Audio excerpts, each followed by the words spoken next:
Hello, in this video I'm going to do a couple of problems that show how easy technology makes it to do integrals, and then one more problem that shows that technology is sometimes limited, or there's bugs in the program, or it can't quite do everything for us so easily just yet, as it is not thinking, and we're dependent upon entering in certain syntax to get certain specific answers for certain situations and circumstances. We'll get back to that in a moment, but this first problem is the Lorenz curve. So economists use the Lorenz curve to illustrate the distribution of income in a country.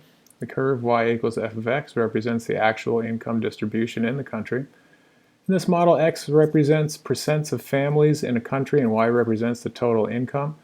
The model y equals x represents a country in which each family has the same income. The area between these two models, where x is less than equal to 100, greater than equal to 0, indicates a country's income inequality. So the table lists percents of income y for the selected percents of family in x of x in a country. So we can see that the bottom decile there, the bottom 10%, own only 3.35% of the income.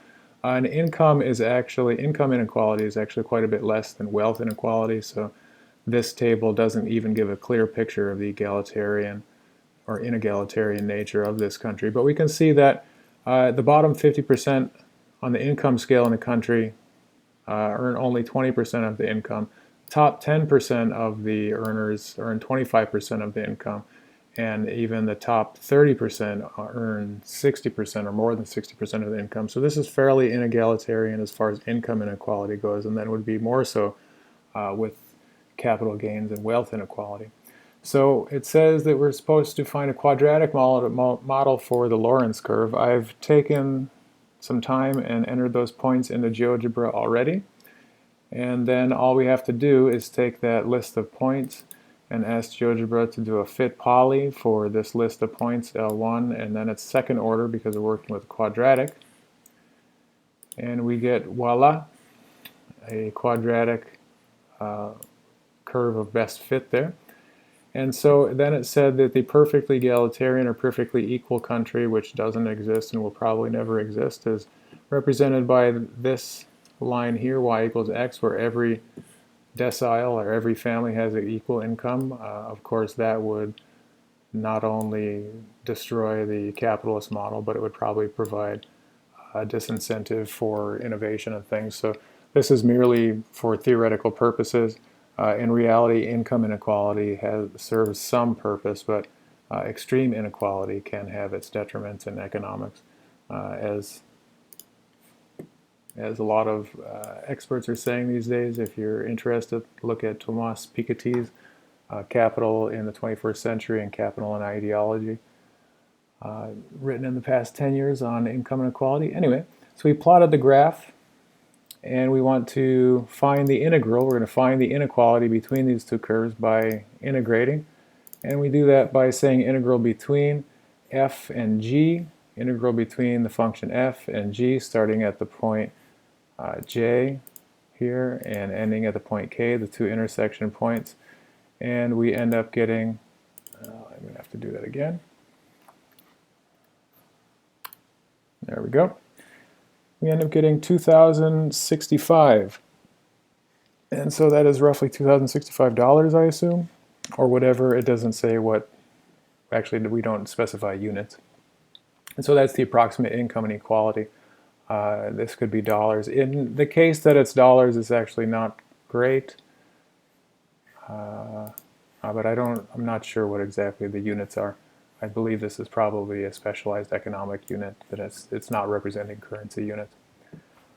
So we can ignore that negative there because that's just saying that it's negative in relation between these two functions, but there's a 2,000 blank, 2,000 unit inequality, which is probably quite high considering these values here. And then of course again, they would be multiplied when we take into consideration capital gains and other wealth. Okay, moving along. Putnam challenge, we have the horizontal line y equals c, so this is a Horizontal line, no slope, y equals a constant on the curve. It intersects the curve twice, 2x minus 3x cubed in the first quadrant as shown in the figure. Find C so that the area of the two shaded regions are equal. Before we give it away. So we've got these two functions here, and we're looking to find the integrals of this region here and this region here and set them equal to one another. And so in order to do that, Geogebra offers a handy-dandy little function where we can just integrate between, again, integrate between f comma g comma, and then I'm going to have to say x parentheses a and x parentheses b for that value, and then same thing, integrate or integral between f and g, starting at c, ending at a, and we can see these two values are not equal, but we can then take and just slide this up and down until we find an equal value, which is right around here. And so we can say, we could carry this out to more decimal places, in which case we'd have to zoom in and then adjust this line more precisely. But we can say that approximately y equals 0.44, where those two areas are equal. And so that was extraordinarily easy, whereas it could have taken quite a bit of time if we did the work by hand. And so technology is very useful, as I've been trying to demonstrate and emphasize in the past several videos. However, technology also, depending on the program we're using, also has its limitations. In this case, we've got a mechanical design. The surface of a machine part is the region between the graphs y equals the absolute value of x, which is just y equals negative x here, y equals positive x there. And then y2 equals 0.08 x squared plus k, where k is that y-intercept. We don't really know what that is yet. And so we can plot y equals 0.08 x squared and y equals the absolute value of x. And then we can take and slide this up and down in order to find an approximate value where these two share but one point. Remember, we're looking for a place where the absolute value x is just the tangent line. And so as we zoom in closer and closer, we can see that this is really could be turn into quite a protracted long process, because as we basically we're only bound to approach a tangent line here, because we could zoom into infinity and still have infinitesimally small distance between the two. So we're not going to get a precise answer here, and so we're not going to be able to solve the problem as we should be able to. And so then this is a case where we're going to have to go to the pen and pad, and so knowing how to figure out integrals and work with these things by hand is actually still a valuable skill. So we've got y1 is x, absolute value of x, and y2 is 0.08 x squared plus k. We're looking for k, and then we're looking to solve the integral. We are going to have to solve the integral by hand, and I'll show you why in just a moment. And so in order to find that point of intersection where the absolute value of x is just a tangent sharing only one point, not intersecting, sharing only one point with that quadratic there, we're going to set the two equal to one another. And we know that this quadratic is going to have one point where if y equals x, we get y1 is equal to x on the right side of the y-axis. And then we know the slope is equal to 1. So we should have one point on y2 where the slope is equal to 1, which means the first derivative, remember the first derivative is the slope of a function, and so we should have one point where the slope is equal to 1. If y2 is equal to 0.08 x squared plus k, we're just going to get rid of that constant. We're going to drop down this power, and we're going to get 0.16 x. Solve for x, we get x is equal to 1 divided by 0.16, or 6.25. We're going to plug that back in to solve for k. 6.25 is equal to, again, because y equals x, is equal to 0.08 times 6.25 squared plus k. Solve for k. We get k is equal to 3.125. And so on Geogebra we were pretty close here, but not quite. We're at 3.129. And as we zoomed in closer and closer and closer, it did seem as though these two were joined or tangents, but not quite. And so here's our approximate function. Let's just adjust this.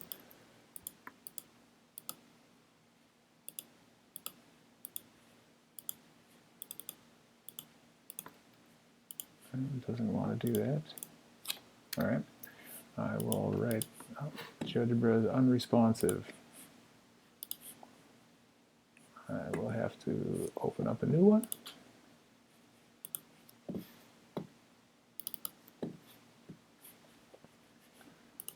All right, so we got 0.08x squared plus 3.125. And then it seems like we should be able to make a point using that intersect option there where these two are equal, but it says undefined, and so it doesn't like it. Is it because it's a tangent? I don't understand why Geogebra doesn't like this. So what I tried to do was plot points at negative 6.25 and 6.25, because that's our point where they intersect, or it should be anyway. And then what I try to do to find that integral, which is b here, find the surface area of the machine part. And so we know that the surface area of the machine part, we could integrate across this if Geogebra or some technology lets us do it, or we could just integrate starting at x equals 0 and multiply by 2, since this is symmetrical across the y-axis. And so I tried it both ways. And we could say integral between, I've used this option many times, right? So x at c and x at a, and it just returns an error there. And it seems like what it's saying is that with this integral, my guess is that because the parabola isn't inverted, or because generally the integral would be the area under the curve, and so since the area under this parabola is unbounded, I honestly don't know why Geogebra is not letting us solve for this. So we're going to have to do it by hand. Just to demonstrate, I could say the integral between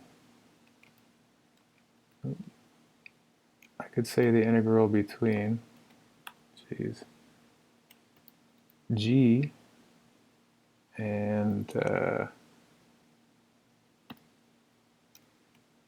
x of a and x of c, and it would give me that. So it doesn't mind that I would integrate this function here, but it really doesn't want to give me this space here for some reason. And maybe there's a way to do it, but I am not familiar with it. It could just be user error. However, rather than spend an hour or so trying to figure out how to use Geogebra for every last little calculation, I'll just do this simple integral here. So again, since it's symmetrical, we can just cordon off this area here and multiply it by 2. And so we can take that constant 2, take it outside the integral, and we're going to integrate from 0 to 6.25. Remember, that's the point where they meet. That's our tangent point there. 6.25, and then we're going to say y2 minus y1. All right, y2 is the function on top, y1 is the function on the bottom, and then of course dx, which just tells us it's our integral. And so then this is equal to 2 times the integral from 0 to 6.25 times 0.08x squared plus 3.125x minus x dx. And we're just going to carry out that integral there. We're going to get 2 times 0.08x cubed over 3. This is just the integral power rule, right? So then when we derive, or when we take the derivative, we're going to drop down that power. We're going to get x squared up here, and then 3 times 1/3 is nothing. Sorry, 1, excuse me. So that gives us our original 0.08x squared. and then we can just add a variable to the first power there, and we'll get x squared over 2 here. Again, that's just our power rule for antiderivatives. When we take the derivative, we're just going to drop down that squared power multiplied by 2. 1/2 times 2 is 1, so we're going to get x there, and that takes us back to our value here.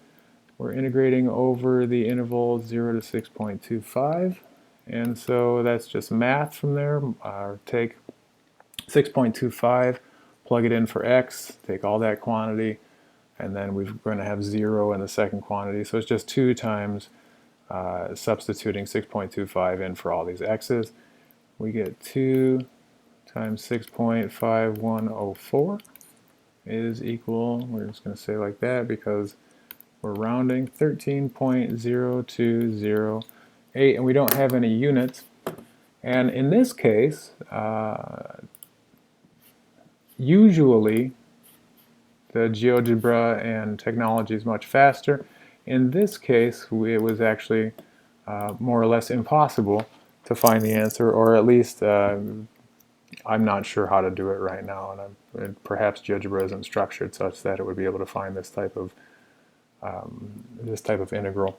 If you know how, please tell me in a comment. But until we figure that out, it just took a couple minutes to do it by hand, whereas with those other two problems, it could have taken quite a bit longer. So sometimes doing it by hand is actually faster. Okay, thank you.